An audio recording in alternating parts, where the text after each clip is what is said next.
Hi, we're live. Awesome. Great, we're live. Welcome everybody who's already dialed in now. I'm really excited to host this event today on behalf of the Chainlink community. My name is Olivia. I'm a Chainlink advocate. Hi, we're live.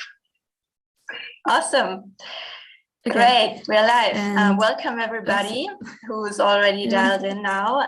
And sorry, I heard myself double. I'm glad that everybody could make it. Today's event is going to be with the International Token Standardization Association event, and it's Max Bruckner joining us today. He's an executive director there, and he will tell us more about their approach to token classification, the use cases. We'll look also at the link token, and hopefully this framework that they have established will also give all of you the opportunity to navigate this token landscape a little bit better. At least for me, having learned about this framework already a little bit beforehand was already helpful to structure it a little bit, because sometimes it can be a little bit overwhelming reading all these news, reading all this constantly evolving terminology to really keep up. So I'm very curious to learn about different insights also that you will have from Max's presentation. There will be the chance to post questions throughout his presentation in the YouTube chat, in the live chat, and we will then address your questions in the end. So once they pop up in your mind, just pop them in the channel, and then we will look at them afterwards. So with no further ado, I would just like to thank Max again for being here today and joining the Chainlink community and presenting about their work today. Max has a special interest in this and special expertise in this area, because he even wrote his thesis about use cases of token databases, and I'm really excited to hear from him today. So Max, maybe you can also say some sentences about yourself before diving into the content. Of course. Thank you very much for the kind intro, Olivia. I think most has been said already. My name is Maximilian. I'm Executive Director at ITSA. And we've been working since 3 years now on creating some form of standards for token markets. And one of them I'm going to present today, which is the International Token Classification Framework. And I'm just going to share my screen so we can get started. Okay. So, market standards for global token markets. First of all, I do want to talk a little bit about us and who we are.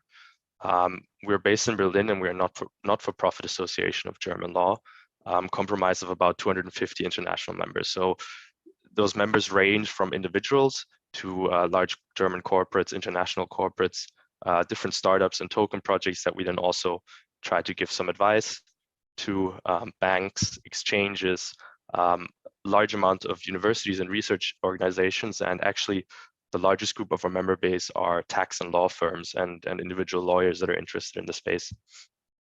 And all of these people kind of come together under our umbrella to work on the active development of these comprehensive market standards for DLT-based tokens. We do this to increase transparency and safety, and we have a three-pronged approach, 3 standardization projects: the International Token Identification Number, which is a unique and fork-resilient identifier, the International Token Classification, which I'm going to talk about today, and then the International Token Database, or Token Base, which is a database for the tokens that we classify and identify, where we can kind of create a one-stop shop for the data that we have, and where you can also then look up the classifications of these tokens. So, as mentioned earlier, we have about 200 international members. This is like an overview of some of them, just so you can see the kind of broad scope of who's all working on this together. Like some very old world, I guess, German corporates like Siemens in there, law firms like DLA Piper, but then also the German exchange, MakerDAO was a member, Nexo was also a member. So also kind of, well, token projects that really at the forefront of decentralized finance. So what is the ITC? The international token classification is an expandable framework that we use for classifying tokens according to a multidimensional approach. So we look at different key characteristics of the tokens and try to bring it together, condense this knowledge that you would get in a full white paper into 6 dimensions and 6 classifications that you can look up for each token. So these are the 6 dimensions that we have in version 1. We have an economic dimension, technological dimensions, legal and regulatory, and we begin with the economic purpose. What is the token intended to be used by the issuer? And I think this dimension in particular is a really good starting point for people that are maybe a little bit less familiar with tokens, because it really introduces you to the different use cases we see today and use cases we might see in the future. We look at the industry that this token is coming from or intended to be used in. So on the one hand, we have new industries like decentralized finance and cloud computing, artificial intelligence, but we also include here industries like real estate, finance, insurance, just all of these industries that we see benefiting from tokenization now and in the coming years. We look at the technological setup. So is it native or is it on a protocol? Is it maybe on Ethereum or something else? If there's a legal claim attached to the token, what the issuer type is. So is there a private sector legal entity behind this, or a public sector legal entity even? Or is it simply on a distributed ledger protocol? And finally, we've also added some regulatory dimension, specifically with a focus on Europe. We're looking at the status of the token according to the markets and crypto assets regulation proposal. So I'm going to go into a bit of a deeper breakdown of the economic purpose category, which begins with payment tokens. And we have the dimension economic purpose, the category payment token, and then we can go deeper. So if you look at things like unpegged payment tokens, this is what most people think of when you tell them about cryptocurrencies.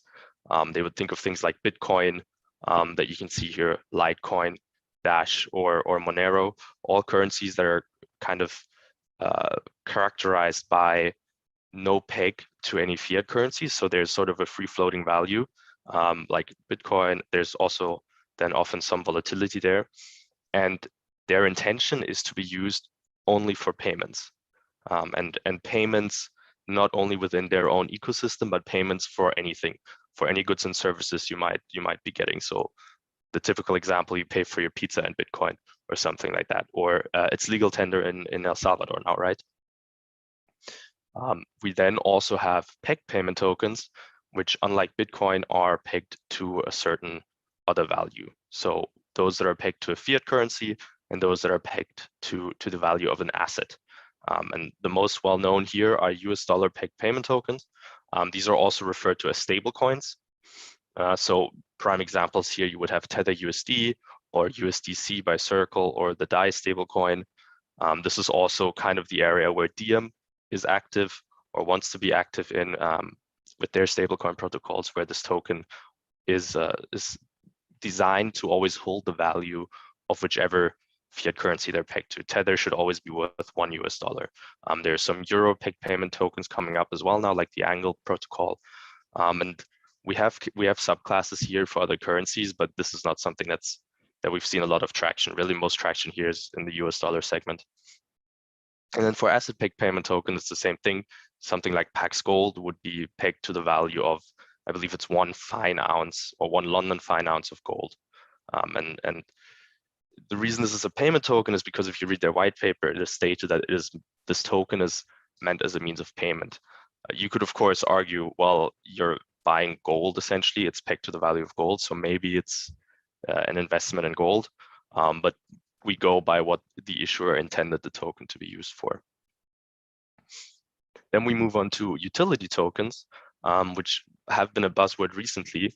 And what most people don't realize is that actually the vast majority of the cryptocurrency ecosystem right now are utility tokens. From our research, and I'll go into some statistics later, but about 80% of the top 200 tokens, the top 200 by market cap, are utility tokens and not payment tokens, which is quite interesting if you consider how what media generally talks about when they talk about cryptocurrencies. They usually are very focused on this payment token aspect and disregard utility tokens. And here we have transactional and non-transactional utility tokens. And the only difference here is, as the name suggests, a transactional utility token is used for transactions of some sort. So Ethereum is a big example here as a settlement and access token, right? You use it to access the Ethereum network and DeFi on that space, on that blockchain. And you use it to pay for transactions on this network. So to buy things on Ethereum, but also to pay for your transaction fees. So that's the key difference if you compare it to a payment token. It's intended to be used to pay or settle fees and pay for things within its own ecosystem. Ethereum was not meant, or Ether was not meant to be used to pay for a pizza or like anything in the real world, really, right? That's meant, like, you can use it to pay for NFTs on Ethereum, maybe, or other services there. And other examples of these tokens are Chainlink's Link token, which is also supposed to be used on its ecosystem, right? For Oracle services, Polkadot's DOT, Cardano's ADA, the Binance coin, Crypto.com coin, all of these things that are meant to be used only within their own ecosystem, Uniswap as well. And then we have those tokens that are non-transactional. So they are used for some sort of utility in their ecosystem, but not for payments, like the Maker governance token. Usually governance token is the biggest area we see here, where in a DAO, in a decentralized autonomous organization, you use it for payments. And in the future, this is one of the categories, utility tokens, that could be most relevant to your everyday life, because of course you could also have some form of access connected to a utility token, so it's used as a token to get into a club or your gym membership, any of those things, right? These things could all be tokenized in theory, and those would all be utility tokens. And then for the economic purpose, we have investment tokens, and these basically cover any typical financial instruments or securities that you have usually, but in a token form. So you could tokenize shares or equity, Apple stock, Tesla stock, whatever. You could tokenize bonds. You could basically tokenize the entire traditional financial system, funds, futures, warrants, options, debt, all of those things could be done via tokens, which would of course have the benefit of cutting out intermediaries, increased fractionalization, easier access, and so on. But this is an interesting topic at the moment, and a lot of regulators are talking about this, and I would say that there's different levels of progress in different jurisdictions. Like Liechtenstein took a very big leap with their law, which allows for basically anything to be tokenized. They have this token container model where you can say that you can load any right that you would have in the real world onto a token, and this token then is or represents that right. So as an owner of the token, you own this right. Hence, there you could tokenize shares in any kind of Aktiengesellschaft. In Germany, it's a bit more difficult, for example, and in the US, I believe, as well. So I do want to look quickly at the other dimensions we have, and I'm going to go through the example of Maker, just because they have two tokens. They have the DAI, which is their US dollar stablecoin, and their governance token. So we can kind of see the difference between these two tokens across all of the dimensions. So beginning with the economic purpose, right? We just went through this.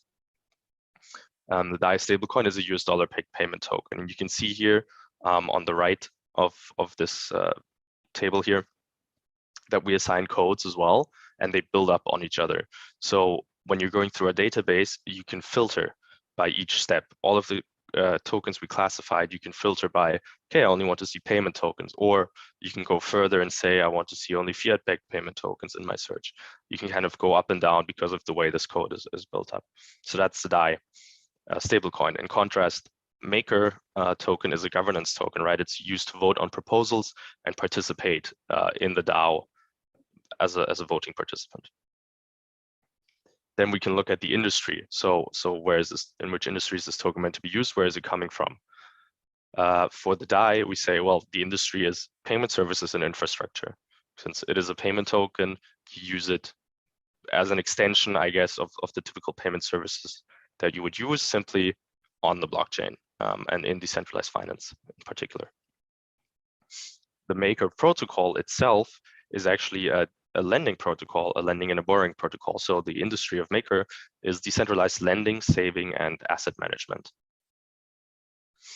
Then we look at the technological setup. So we have blockchain native tokens, DAG native tokens, which is a different form of distributed ledger technology, and application layer tokens.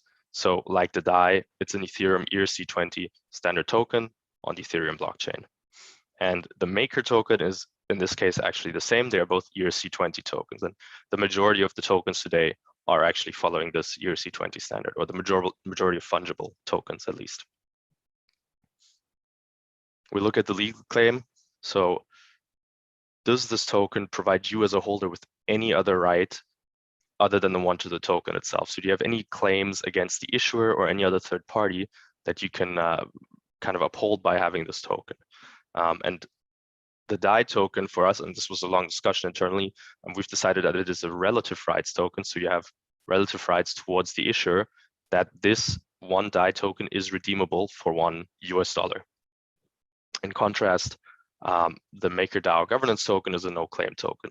You don't have any rights against their organization by holding this token. They're not obliged to do anything for you or kind of give you money for it, really.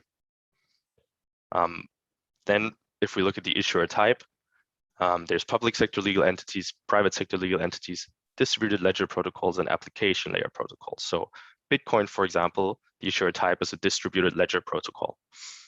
Ether as well. For DAI, however, it's an application layer protocol because it's issued on top of Ethereum, and the issuance of DAI is automatic in accordance with their smart contract framework for the lending and the borrowing and the minting of this token and their kind of ecosystem that they built there. The governance token, however, is not issued automatically in this way and not minted automatically when someone is borrowing. Instead, it was issued by a private sector legal entity, by the Maker Foundation, which actually has recently been disbanded, and they're a full DAO now. But this token was issued by that private sector legal entity. And then finally, regulatory status in the EU. And it's important to note here, of course, that this is our reading of the MiCA regulation proposal. And this is informational purposes only. So we kind of use this dimension to see how would this regulation impact the current crypto and token universe. First of all, kind of just as information to the consumers, but also the hope is, of course, that the regulators would see this and see that, hey, this is the regulation we're thinking of, and this is what it would look like in practice. This is where these cryptocurrencies would fall in it. And they focus on e-money tokens, which are stablecoins, basically, asset reference tokens, and utility tokens. So the DAI is an e-money token, and importantly, it's non-authorized and significant, meaning that this token has not been authorized by any financial authority in any jurisdiction. Nonetheless, it's significant because it has a large market cap. It is used by a vast amount of people every day to pay for their goods and services and for DeFi. And the Maker governance token is also by MiCA standards a utility token, so it falls in quite nicely with our classification of it. So this was version 1.0, and we've added 4 additional dimensions for version 1.1. 2 economic dimensions, 1 more legal dimensions, and 1 other technological dimension, and they are the maximum supply. So how is the maximum supply defined? In the case of Bitcoin, for example, it has a fixed maximum supply, right? There's also like something like Dogecoin, which is inflationary in the form of maximum supply. This is a really important concept to consider when, well, if you're thinking of speculating or investing in some sort of token, because normally something that is vastly inflationary is not as good a store of value, something that is not, right? There's also discretionary supply, where it's up to the issuer or the protocol to decide if something is burned or minted. There's the mode of origination. So was this token originally sold? Is it a form of reward like Bitcoin for mining? Or was it airdropped, or there was some other form of original deployment and origination to wallet addresses? We have taxation. Under what taxation regime does the token fall? And we follow OECD guidelines there. And this is a very high level look because, of course, it's different. In like every country you go to, it's going to be a different precise rule. This kind of just tells you where to look if you want to know how it is taxed and where to begin looking. And finally, the consensus mechanism. So is it proof of work? Is it proof of stake? Is it some form of a DAG, BFT? There's like new consensus mechanisms popping up every day, so we focused here really on the main ones that we see having a lot of adoption. And the idea behind this is that, especially for newcomers in the scene, it's quite a daunting task to read a full white paper. I mean, most people would struggle with reading and understanding the Bitcoin white paper, which is of course not that easy, and it's quite technical. And so this is some of the work we take away. Like, these are all key metrics that you would take out of the white paper of a token.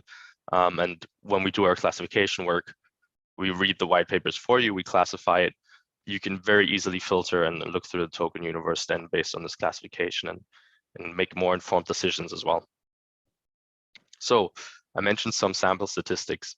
These are some statistics we can draw from classifying the top 200 tokens by market cap. And if we take the first 200 tokens with the largest market cap, that actually covers about 99% of the total crypto market capitalization. And we can see that almost half of all of them are ERC20 tokens, 45%, all running on Ethereum. So Ethereum is still proving to be very, very dominant right now. But 47% are blockchain native. So the interesting dynamic here is that instead of going to other kind of networks like Ethereum, so instead of going to like Neos or Tron or Phantom, Solana or those things, most of the large tokens, so the ones that are in the top 200 by market cap, instead choose to launch their completely own blockchain network instead of going to Ethereum or something else. Then, as mentioned earlier, economic purpose, only 14% are payment tokens.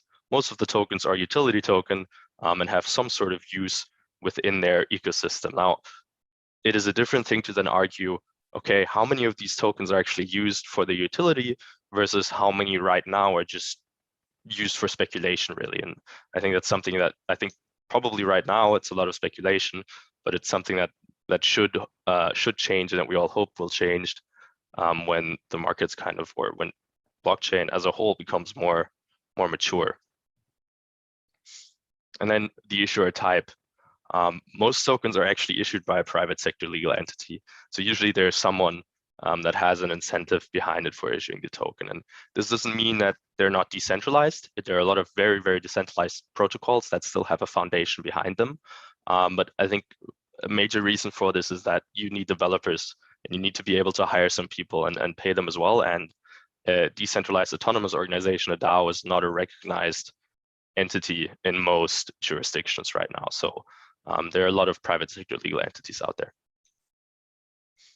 So at this point, I think I would like to thank you very much for your attention, and I'll stop my screen share and I'm ready to answer any questions that you might have. Perfect. Thank you so much, Max. That was very interesting. I hope that also everybody watching has gotten some good insights from that. I also liked the charts in the end where you also showed how the proportions of all of these tokens are in the market. So how many tokens are in your database at the moment? And so there's a difference between the ones we've identified and the ones we've classified. So we've given out about 4,500 unique identifiers because that's much faster work than classifying them. And currently we have, so the top 200 fully classified according to ITSA version 1.0. We are now in the process of doing the top 300 over for version 1.1. And then there's also about 400 or so security tokens that we classified as part of some security token research we did with a student from the Technical University of Munich who used it for his thesis. Oh, that's cool. Yeah, it's good to see that it's growing. And there, I think, how many tokens are out there in the market, right? Like close to 10,000, I think. I read at some point that it was around 5,000. That was a while ago, so I can imagine that it's growing. And since you even said that a lot of new chains are also kind of launching their layer ones, if I understood that correctly, that's also an interesting observation. I wrote on a couple of questions, but maybe I can start with the one that we received in the chat. So what would be some examples of cryptocurrencies that are investment tokens? And it was actually also one of my questions. Maybe can you either go like go back to that point and go a bit deeper into some examples, into the differences between, for example, Tesla stock and a Tesla token. What is the difference? Where can I get a Tesla token, and why would I want a Tesla token over a regular Tesla stock? Sure. So I think it's a matter of a bit of definition and of kind of the legal framework that you're in. For us, an investment token is anything that would, I guess, would be deemed as a security on a traditional financial market. So something that we're seeing in Germany is people are tokenizing real estate investments. So there are a bunch of real estate tokens. Usually they're debt. So you are purchasing through the token a part of the debt of this loan that is used to build this real estate, and then you are entitled to whatever your part is of the repayment and the interest. So those are some of the things we're seeing in Germany, and a lot of kind of participation rights where you're investing in some project, and then you have a right to some future revenue percentage depending on how many tokens you own. And then the difference between a Tesla stock, a Tesla token, if you're in a legal framework that allows for legally to sell shares, not in the form of shares that you have it now, but in the form of tokens, then there would be minimal difference. Then it would be the same as owning the share on, I don't know what you use, Trade Republic, Scalable Capital, or whatever, versus owning the token. But right now, it's not really possible, in almost no jurisdictions this is possible. So if there's a token that says, oh, we are actually we are the same as a share, you should be very careful. Now there is some like synthetic assets and derivatives, if you look at on synthetics, where it's like the token kind of follows the value of a Tesla share or something, but it's important to know that it's not the same as owning the actual share, at least at the moment. It's something that kind of jurisdiction needs to catch up on. Understood. And do you know of any other examples of tokenized equity? No, not right now. So if we go for the top 200 cryptocurrencies, none of them are investment tokens by market cap for our definition. Right. Yeah, that's something also I'm looking into learning more about at the moment. Yeah. So you were also showing a little bit about how you're adding new dimensions to the framework.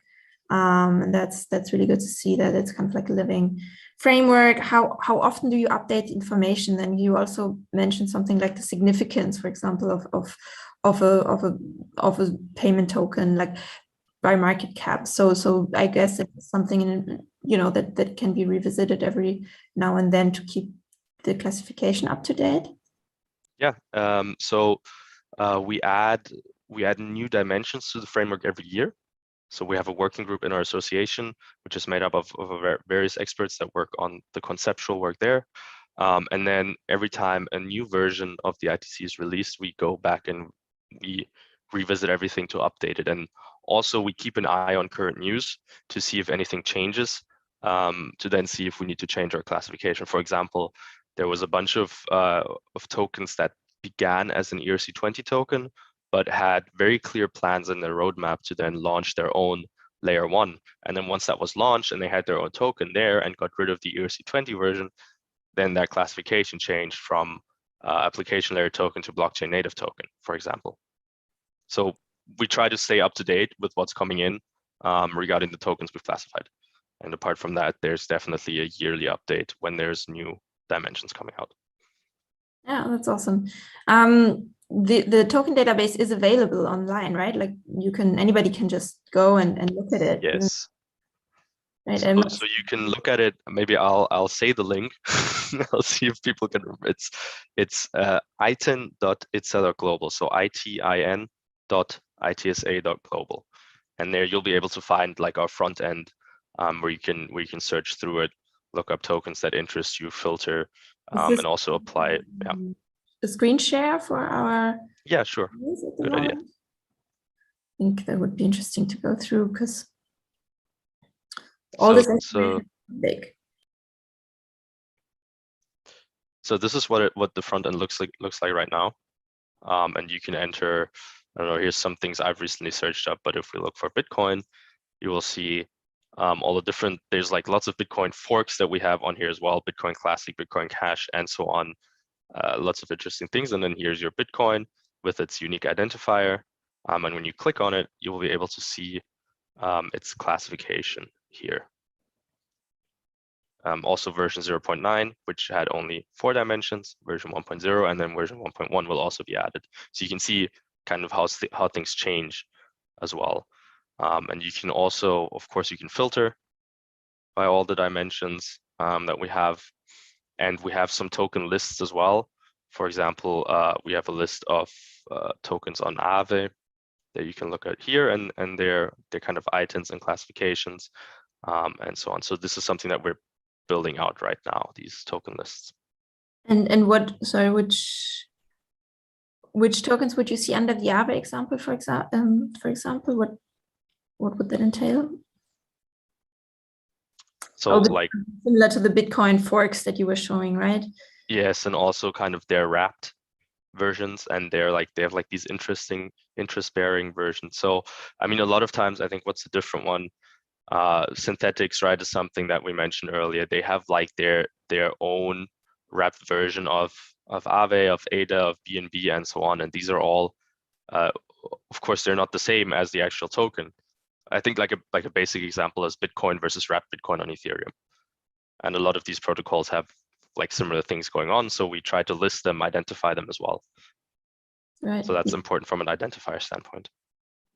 Yeah, that's good to know. I find this overview really useful to navigate through some of the differences. And then one question, so governance tokens, would that fall under utility tokens as well, right? Yes, those are also utility tokens for us. So now we can see actually what governance tokens I can find. So Angle, Compound for us, Gnosis, Idle, Kleros, there's Maker, there's Neo. Those are like some of the governance tokens that we have. Yeah, I think this is really interesting. I know that, you know, the main use case of this is probably working with larger policymakers and making them understand and navigate the token landscape a little bit better. But just personally, I found it quite interesting also to, you know, just kind of see what are some of the governance tokens, what are some of the other payment tokens, stable coins out there, and get a better understanding of them. And obviously the list will grow as you classify more and more tokens in the database. So yeah, thanks for showing us the website. Maybe we can, if you can share the link, I can also pop it in the chat if people want to check it out. I can post it in the YouTube live chat. Yeah, this is great. Right now, I don't have any questions. I also don't see other questions in the chat. But I found it very interesting, Max. Thank you so much for talking us through the framework and the different approaches of classifying the tokens. And yeah, if you have the link, then I'll post it. Otherwise, I think that unless there's anything else you maybe wanted to add that you have thought about would be interesting, we can otherwise close it here, and the recording will be available for everybody in our channel. Perfect. Nothing to add. Thank you very much, Olivia, for the invite and the amazing job hosting. Thank you. And see you soon. Yeah, see you soon. Bye.